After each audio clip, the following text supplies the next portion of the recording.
Ok, buenas noches. El día de hoy voy a exponer acerca de tipos de suturas y puntos. Hay que tener en cuenta que los hilos de sutura es algo bastante utilizado en todo lo que es el área quirúrgica.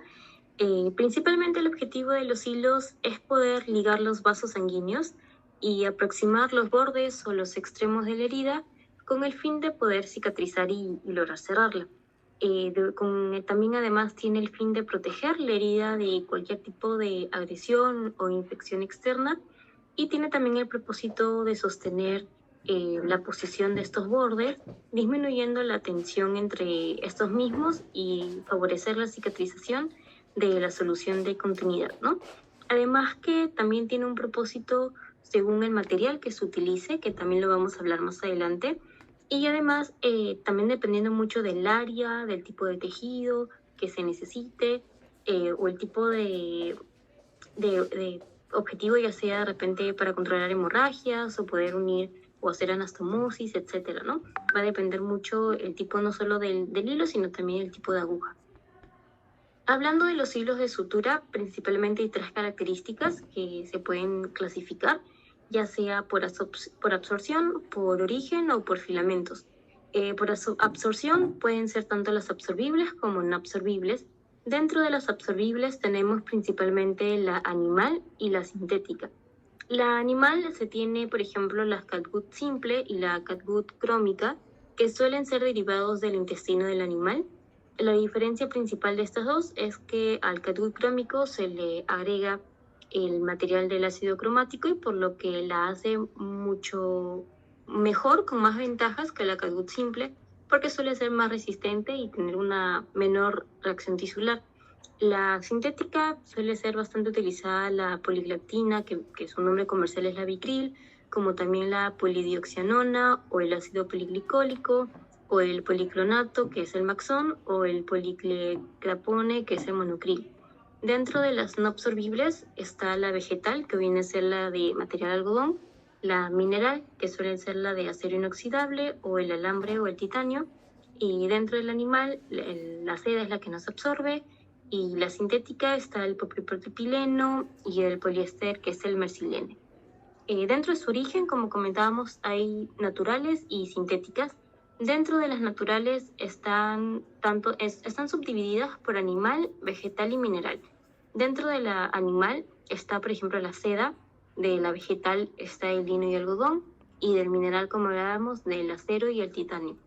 Eh, Además de absorción y origen, también se clasifican por los filamentos, que suele ser de una sola hebra, que es el monofilamento, o varias hebras, que es el multifilamento.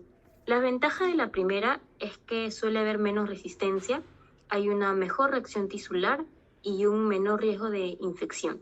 En el caso de la multifilamento, por lo que son varios filos, varias hebras, y suelen ser trenzadas, hay una mejor fuerza de tensión y una mejor flexibilidad y una mejor facilidad de manejo. Dentro de las suturas de monofilamento hay aproximadamente como 10. Se pueden subdividir en, como comentábamos, en monofilamento y multifilamento, y estos son los nombres de los más comunes, ¿no? Como el catgut, que ya había mencionado, o el nylon, y de los multifilamentos el ácido poliglicólico, la seda o el nylon trenzado, ¿no? Bueno, esto es un cuadro que simplifica o lo principal de cada hilo que suele ser más utilizado. Ya. Y además de lo que suele ser no sé si se visualiza, me sale la pantalla negra, pero además del tipo de hilo que se utiliza, también hay otras características importantes que tenemos que visualizar. Por ejemplo, las de calibre, que suelen tener, cuanto más cero suele ser el hilo más delgado, o por los tiempos también de absorción. Por ejemplo, el catgut simple suele ser el que toma menos tiempo, que viene a ser el de, por ejemplo, 10 días, o el crómico 20 días, y el de mayor tiempo de absorción, que es el policonato, de hasta 180 días.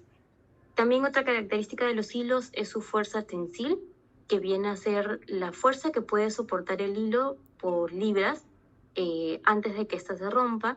Otra característica es la capilaridad, que es el paso de los líquidos a lo largo de la línea de la sutura que en este caso el que suele tener mayor capilaridad viene a ser el multifilamento, y también la memoria, que es la característica del hilo para que pueda volver a su estado original, que en este caso es el monofilamento.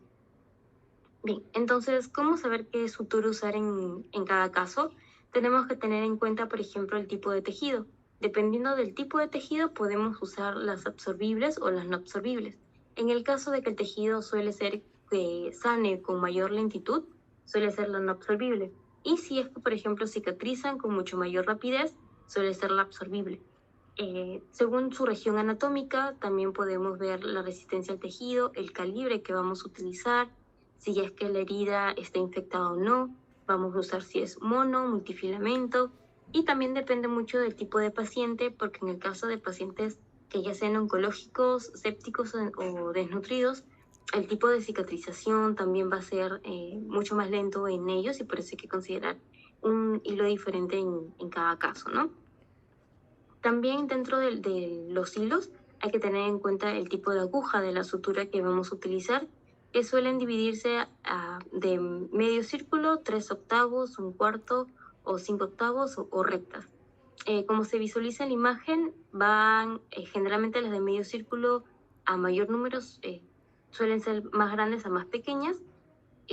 La misma aguja tiene también partes, ya sea la punta de la aguja, su longitud, el cuerpo de la misma, el diámetro, etc. Y dependiendo de estas características, vamos a encontrar tipos también de puntas diferentes. Por ejemplo, las cortantes, que valga la redundancia, tienen bordes cortantes y suelen ser más para tejidos duros.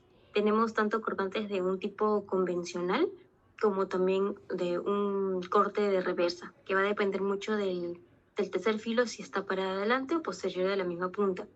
También hay puntas redondas que suelen ser redondas en el cuerpo, pero se afilan hacia la punta, que viene a ser más para tejidos blandos. O, por ejemplo, la punta roma, que tanto el cuerpo hacia la punta es redondo y no corta tejido, es más para tejidos friables.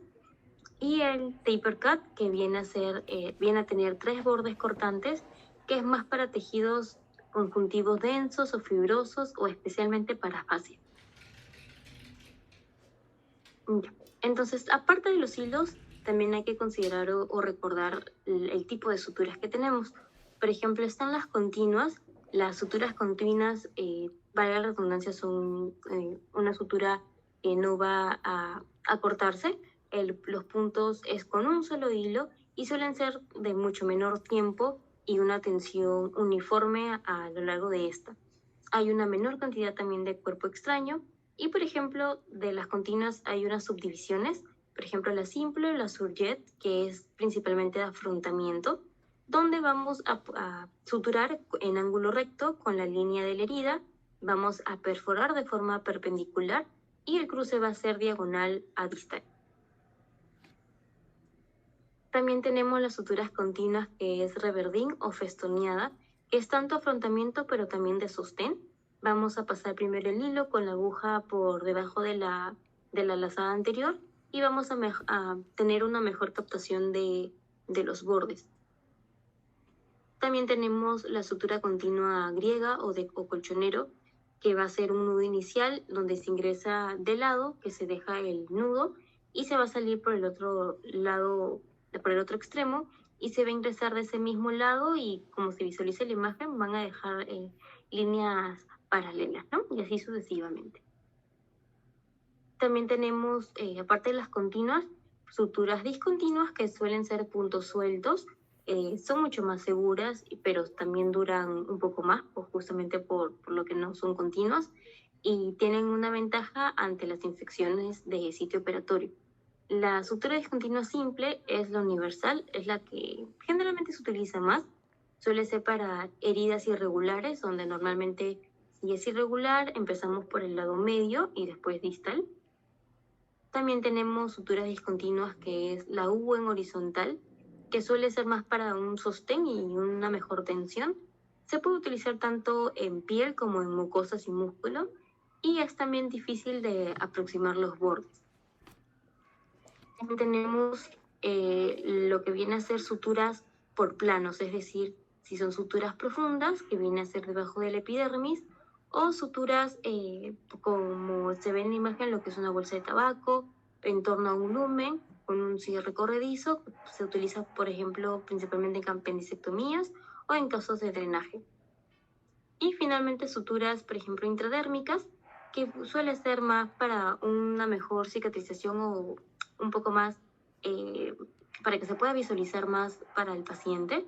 Esta, justamente al ser intradérmica, es la sutura en la dermis, viene a ser paralela a esta, y son cortes transversales a la incisión. Así se ve, así al final se va a ver mucho más estético. Eso sería todo, doctor. Muchas gracias.